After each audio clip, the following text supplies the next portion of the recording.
Assalamualaikum warahmatullahi wabarakatuh. Ismi Siti Nahya Mu'nisa, Raqmul Qayyid U 2019-345. Ana min Syu'batil Lughatul Arabiyyah wa Adabuha Tsani. Fi hadhil fursah uridu an asyraha 'ani dirasah. Yang pertama yaitu fonetik. Fonetik adalah bagian terkecil dari linguistik yang mengkaji tentang bunyi bahasa. Fonetik secara garis besar dibagi menjadi 3. Yang pertama, fonetik artikulatoris. Fonetik artikulatoris yaitu membahas tentang alat ucap manusia dalam menghasilkan suara, seperti paru-paru, tenggorokan, lidah, gigi. Selain mempunyai fungsi untuk bernafas, menelan, mengecap, dan mengunyah, juga mempunyai fungsi sebagai alat ucap manusia. Yang kedua, fonetik akustik. Fonetik akustik yaitu membahas tentang bagaimana suara bergerak dalam bentuk gelombang frekuensi yang merebak ke setiap ruangan yang akhirnya akan sampai pada pendengar. Yang ketiga, fonetik auditoris. Fonetik auditoris yaitu membahas tentang bagaimana mekanisme penerimaan bunyi bahasa oleh telinga pendengar.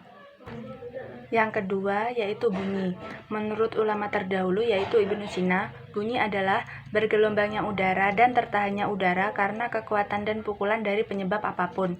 Dan menurut Ibrahim Anis, bunyi adalah tabiat dhohir yang diketahui bekasnya tanpa diketahui bentuknya. Agar suatu bunyi dapat didengar oleh manusia, maka harus memenuhi 4 syarat. Yang pertama, ada benda yang bergetar atau ada sumber bunyi. Yang kedua, ada medium yang merambatkan bunyi baik melalui zat padat, cair, ataupun gas. Yang ketiga, pendengar berada dalam jangkauan sumber bunyi. Yang keempat, frekuensi bunyi masuk ke dalam frekuensi yang dapat didengar oleh penerima bunyi.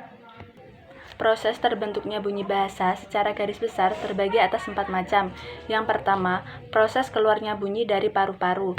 Yang kedua, proses fonasi, yaitu lewatnya bunyi dalam tenggorokan.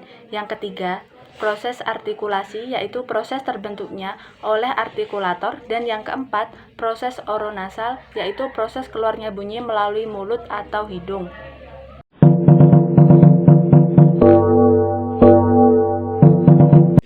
Ada 3 penyebab terjadinya bunyi yang sempurna. Yang pertama, sumber daya atau sumber energi. Yang kedua, benda yang bergetar. Yang ketiga, resonansi ruang. Jenis-jenis bunyi bahasa. Yang pertama, bunyi vokal, konsonan, dan semivokal.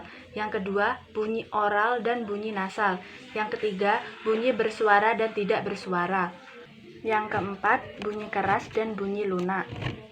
Yang kelima, bunyi panjang dan bunyi pendek. Yang keenam, bunyi tunggal dan bunyi rangkap. Yang ketujuh, bunyi nyaring dan tidak nyaring. Yang kedelapan, bunyi agresif dan bunyi ingresif. Yang kesembilan, bunyi segmental dan bunyi suprasegmental.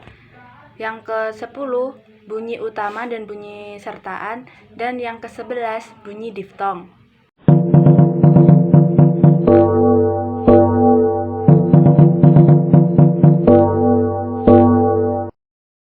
Yang ketiga yaitu fonem. Fonem berasal dari bahasa Inggris yaitu phoneme. Dalam istilah bahasa Arab, istilah fonem yaitu shaut, shautim, shautiyah, fonimiyah, dan lafadz. Fonem adalah bunyi bahasa yang berbeda atau mirip satu sama lain dalam sebuah penggunaan bahasa yang sama. Yang keempat yaitu alofon. Menurut KBBI, alofon adalah fonem berdasarkan posisi di dalam kata.